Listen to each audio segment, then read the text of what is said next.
ሰላም ነው። እንዴት ነህ? አለ ደህና ነህ? ሰላም ነው አልሐምዱሊላህ አለን። ረመዳን እንዴት ነው? አሪፍ ነው አልሐምዱሊላህ። በርቱ። እሺ፣ አንዳንድ ጥያቄዎች አሉኝ።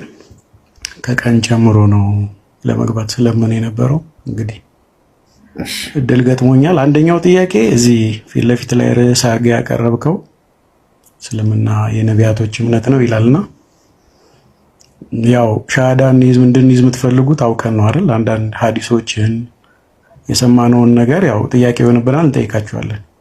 የመጀመሪያው ጥያቄ እስልምና ያው በፕሮፊት መሐመድ አማካኝነት በኢንጂል ገብርኤል አማካኝነት ያው ሂራ ዋሻ ውስጥ እንደተገናኛቸውና ከዛ እንደጀመረ ነው። መቼም በ40 ዓመታቸው ምናምን ታሪኩን ትክክል ከሆንኩ ማለት ነው። ግን ከዛ በፊት የነበረው እምነት ምንድን ነው? ለምሳሌ እሳቸው አዘውትረው ወደ ዋሻ መዲና አካባቢ ያለ ወዳለች ዋሻ እንደሄዱ እንደነበረ ነው አይደል? ናሬትድ የሚያደርገው ይሄ ሐዲስ ላይ ወይም እንደሚናገረው ማለት ነው። ከዛ በፊት የሚያምኑት የነበረው እምነት ምንድን ነው?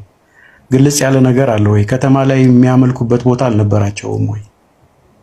ማንንስ ነበረ? ለምሳሌ ከተሳሳትኩ ታርመኛለህ። እንደ ድፍረት አይደለም ማወራው፣ የሰማሁትን ነው ማወራህ። ይሄ ስህተት ነው ይሄ ትክክል ነው የምትለውን ያንተን እምነት እቀበላለሁ፣ ያንተ ስለሆነ እምነት። ለምሳሌ በልጅነታቸው ቤተሰቦቻቸው እንደሞቱ የሰማሁት ታሪክ አለ። አባታቸው፣ እናታቸው ወይም አያታቸው፣ አክስታቸው፣ አጎታቸው ጣዖት አምላኪ እንደነበሩ ይታወቃል። ከአጎታቸው ከአክስታቸው ጋር ኖረዋል። ዜን ወደ አይሻ ጋር ደግሞ ወደ ከድቻ ጋር ሲመጡ በከድቻ ሀብት ላይ ጎበዝ ሆነው ታታሪ ሆነው ሲሰሩ 25 ዓመታቸው ላይ እንዳገቡ ይነገራል። 40 ዓመት ሲሞላቸው ነው ዋሻ ላይ ሊያመልኩ ይሄዱ ነበር ይላል። ያ ማምለኪያ ያ ልምድ ከአይሁድም ወገን ይሁን ከሳቸውም ወገን ከቁሪሽም ይሁን ያ እምነት ምን ይባል ነበረ? አንተ በጣም ባይዘዌ እንዲህ ለማካበር ሳይሆን ትዕግስትህን እውቀትህን ሰርፕራይዚንግሊ ነው የምከታተለ። በጣም ትዕግስትህን አደንቃለሁ። ኪፕ ኢት አፕ።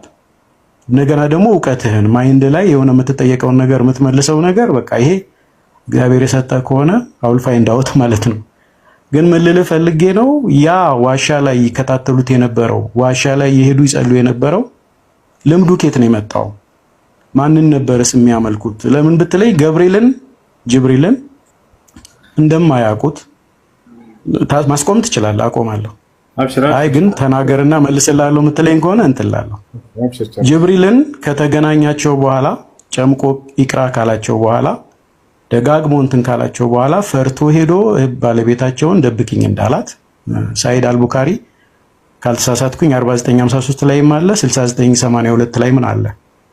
ከዛ በኋላ እሳቸው ደግሞ ጅብሪል የሚባለውን ሰው ያስተዋወቃቸው ወይም ደግሞ ይሄ ለሙሳ የተገለጠው መልአክ ነው ብሎ ያላቸው ወረቃ የሚባል ሰውዬ ክርስቲያን እንደነበረ የአይሻ የከድቻ አክስት እንደነበረ ያስታውቃል። ዜን ይሄ ምን ያሳያል ብዬ አምናለሁ?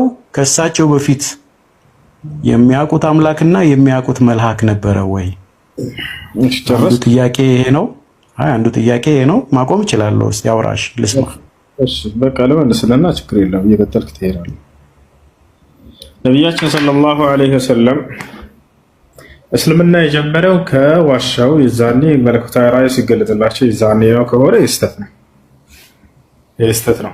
የመጣውን ሙሉ መልእክት ብታነበው ኑሮ ነቢያችን ሰለላሁ ዐለይሂ ወሰለም የመጨረሻው ነቢይ መሆናቸውን የተገለጸ እንጂ እስልምና አስተምሮ ጀማሪ መሆናቸው አይደለም። አላህ ሱብሓነሁ ወተዓላ በቁርአን ላይ ወላኪን ረሱለላህ ወኻተመ ነቢይን ይላል። የነቢያት መደምደሚያ ነህ ይላቸዋል። መደምደሚያ ሲል ጊዜ ከእርሳቸው በፊት የላቃቸው ነቢያቶች እንዳለ ያሳየናል። ያ ነው ታዲያ ነቢያቶች ሙስሊም እንደሆኑ ቃል በቃል ተቀምጧል በቁርአን ላይ። ማ ካነ ኢብራሂሙ የሁድየን ወላ ነስራንየን ወላኪን ካነ ሐኒፈን ሙስሊማ ይላል። አብርሃም አይሁድ አልነበረም፣ ክርስቲያንም አልነበረም፣ አጋሪም አልነበረም። ነገር ግን በአላህ ትእዛዝ ላይ ቀጥ ያለ ሙስሊም ነበር ይላል ቃል በቃል። ኖህ ራሱ ወኡሚርቱ አን አኩነ ሚነል ሙስሊሚን ይላል። እኔ ከሙስሊሞች እንደሆን ታዘዝኩ ይላል። እና ይህ ነው እና ቀደምት ነቢያቶች ሁሉ ቃል በቃል ሙስሊሞች እንደሆኑ ተቀምጧል። ነቢያችን ሰለላሁ ዐለይሂ ወሰለም ወደ ሒራ ዋሻ የሚሄዱት ለምንድን ነው? ሲገዙ የነበረው ከዛ በፊት ምንድን ነው ሲገዙ የነበረው? አንድ አላህ ነው። ወደዚያ ቦታ ገንጠል ብለው መሄዳቸው አላማቸው የአካባቢያቸው ሰዎች አብዛኛው ሰው ባዕድ አምልኮ ላይ ነበር። አንድ አምላክን ፈጣሪ ሰማይ ምድርን የፈጠረው አላህ ነው ብለው የሚያምኑ ናቸው። ነገር ግን በእርሱ ላይ አማላጅ ምናምን በማለት ሌላ ፍጥረታቶችን ይይዙ ነበሩ የመካ ሰዎች። ለዚህ ነው እንጂ ሰማይና ምድር የፈጠረው ማን ነው ቢባል የዛኔ የመካ ህዝብ ያውቃል። የአብርሃም ልጆች ናቸውና የአብርሃም አንድ አምላክን አላህ ነው የሚያመልከው። በኢስሐቅ በኩል በኢስማኤል በኩል የመጡ ናቸው። ኢስማኤል መካ ላይ ሄዶ አረፈ። ከዚያ በኋላ ከእርሱ እንትን ያሉ ናቸው። ወለኢን ሰአልተሁም መን ኸለቀ ሰማዋት ወልአርድ ለየቁሉነ አላህ ይላል። ሙሐመድ ሆይ እነዚህ ህዝቦችህን ሰማይና ምድርን ማን የፈጠረው ብለህ ብትጠይቃቸው አላህ ነው ይሉሃል አለ። አላህ ነው ብለው ያውቃሉ እኮ። ይሄ ችግራቸው ምን ነበር? በአላህ ላይ ሌላን አካል ማጋራት ነው እንጂ ሰማይና ምድርን የፈጠረው አላህ እንደሆነ በደንብ አድርጎ ከእርሳቸው በፊት ይታወቃል። የአባታቸው ስም ማን ነበር? አብደላህ ኢብኑ አብዱል ሙጠሊብ፣ የአላህ ባሪያ ማለት ነው። እና አላህ የሚባለውን አምላክ ስለሚያውቁ ነው።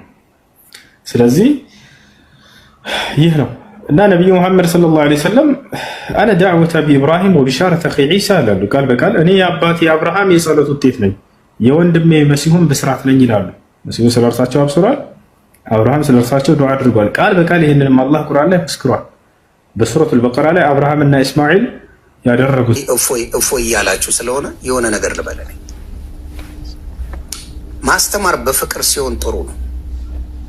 ማንኛውም እምነት ላይ ከሙስሊም ከፈለግን፣ ከኦርቶዶክስ ከፈለግን፣ ከፕሮቴስታንት በፍቅር ሲሆን ማስተማር ጥሩ ነው። በፍቅር ካልሆነ ዋጋ ያስከፍላል።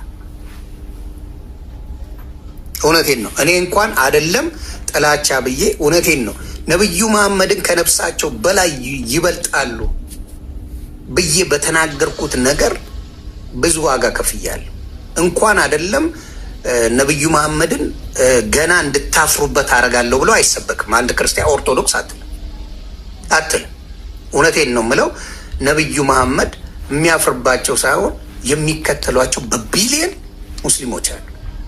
የሚያከብሯቸው ደግሞ በቢሊየን ክርስቲያኖች አሉ የሚያከብሯቸው። ስለዚህ በፍቅር መስበክ ሌላ ጉዳይ ነው። በዛ ደረጃ የሚወደዱ የሚከበሩትን ነቢይ በዛ ደረጃ ማውረድ ደግሞ እጅግ እጅግ መስመር የለቀቀ ነው። ለኦርቶዶክስ አይጠቅምም፣ ለሙስሊም አይጠቅምም፣ ለማንም አይጠቅምም። ስለዚህ መውደዳቸው ነብዩ መሐመድን ከህይወታቸው በላይ ሙስሊሞች ይወዳሉ። ለእኛ ላይገባን ይችላል። አሁን በክርስትና የተማርነው ምንድን ነው? ክርስቶስ ነው እንደዛ የሚወደደው በክርስትና።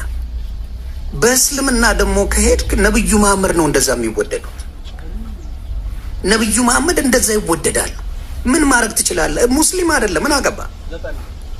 እኔ ራሱ በዛ ጉዳይ አይገባኝም ነበር። ስላልገባኝ ቀባጥሬ ነበረ። 1 ሚሊዮን ፎሎወር አሳጥቶኛል። ሀቁን ነው መነግራችሁ። በእፎይ ሚስቴክ ያረከው ወንድም ልንገር፣ ጎበዝ ነህ፣ መጽሐፍ ቅዱስ ታውቃለህ። አክብረ ነው በፍቅር መስበክ አለ። በፍቅር መስበክ አለብን። እንግዲህ ሰምታችኋል። ይሁን ማኛ ዋጋ ያስከፍላል። ነብዩ ከህይወታችን በላይ ናቸው። ፊዳከ አቢ ወኡሚ ወሩሂ ስንል በምክንያት ነው። እናንተ አይገባችሁም። ልክ ነው ተናግሮታል። እኛ አይገባንም። እኛ ግን የገባን ሰዎች፣ እናንተ ካልገባችሁ ደግሞ እኛ የገባን ሰዎች ለኛ ተውልን። ነብዩን አለይሂ ሰላም አታቋቸውም። ምን እንደሆኑ ለኛ ስላልገባችሁ ነው። ነብዩ አለይሂ ሰላም ከህይወታችንም በላይ ናቸው ምንለው ለዛ ነው። ነብዩን በመንካት ሰላም ያገኘ ማንም ሰው የለም። ያው ከዚህ በፊት እንደተናገረው ይሄው ከአንደበቱ ሰምታችኋል። ይሁን ማኛ ከዚህ በፊት በማያገባው አንቀሽቅሾት አንፎሎ የማድረግ ዘመቻ አድርገን 1 ሚሊዮን ፎሎወር አሳጥተነዋል። ከዛም በላይ ደግሞ ይሄው እንደምታዩት ነው። በአንደበቱ ትክክለኛ እውነታውን ሐቁን መስክሯል። ስለዚህ አሁንም ነብዩና አለይሂ ሰላም በሀገሩም ከሀገሩም ውጪ የነኩ ሰዎች ወላሂ ሰላም አላገኙም። አረብ ሀገር የነበሩ ሰዎች ለእስር ተዳርገዋል። ኢትዮጵያዊ ሆነው ነብዩን ሲሳደቡ፣ ቁርአን ሲቀዱ፣ ሲያቃጥሉ የነበሩ አውሮፓ፣ ፈረንሳይ፣ አሜሪካ፣ ሌላም ሀገር ላይ ምክንያቱም አላህ ከፍ ያደረጋቸውን ማንም ዝቅ ሊያደርጋቸው አይችልም። ወረፈዕና ለከ ዚክረክ አንተ ስምህን ከኔ ስም ጋር ከፍ አድርገዋለሁ ብሏቸዋል አላህ። ነብዩን የሰደበ ሰው ነብዩን ያንቋሸሸ የሆነ ሰው ማንነቱ የሚጋለጥበት እንዲሆን አላህ ያደርገዋል። ኢነ ሻኒአከ ሁወል አብተር አንተን የሚተችህ አንተን የሚሰድብህ እሱ ነው ዘረ ቆራጣ የማይረባ ማለት እሱ ነው ተብሏልና በነብዩ አትምጡብን። ወላሂ እስከ ጥግ ድረስ እንሄዳለን። መክፈል ያለብን ነገር ሁላ ለመክፈል ዝግጁ ነን። ከምንነግራችሁ በላይ ምናልባት ቃላቶች ራሱ አይገልጻቸውም። ለነብዩ የምንከፍላቸው መስዋዕትነት ወላሂ ቢላህ ኡክሲም ቢላህ ቃላቶች አይገልጻቸውም። ዮኒ ማኛ ምናልባት በሱ ቋንቋ የሚገባችሁ ከሆነ ይሄ ለእናንተ ትልቅ ትምህርት ነው። አመሰግናለሁ።